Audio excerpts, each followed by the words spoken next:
મિત્રો, એક ભારત ન્યૂઝ મીડિયામાં આપનું હાર્દિક સ્વાગત છે। સાબરકાંઠા જિલ્લાના વડાલી નગર ખાતે તિરંગા યાત્રા યોજાઈ। વડાલી નગરમાં તિરંગા યાત્રા રેલી સ્વરૂપે યોજાઈ।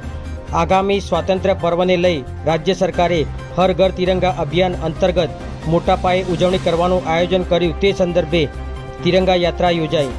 રાષ્ટ્રીય પર્વ 15મી ઓગસ્ટની ઉજવણી નિમિત્તે ભવ્ય તિરંગા યાત્રાનું વડાલી ખાતે આયોજન કરવામાં આવ્યું।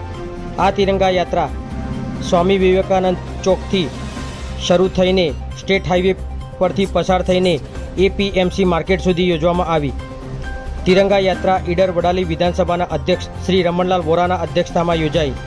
આ તિરંગા યાત્રામાં હોમગાર્ડ જવાન સહિત પોલીસ સ્ટાફ તેમજ ભારતીય જનતા પાર્ટીના કાર્યકર્તાઓ અને હોદ્દેદારો તેમજ નગરપાલિકાના પ્રમુખ અને તાલુકા પંચાયતના પ્રમુખ, વડાલી સીઓ, નગરપાલિકાના સદસ્યો તેમજ મોટી સંખ્યામાં શહેરીજનો તિરંગા યાત્રામાં જોડાયા હતા।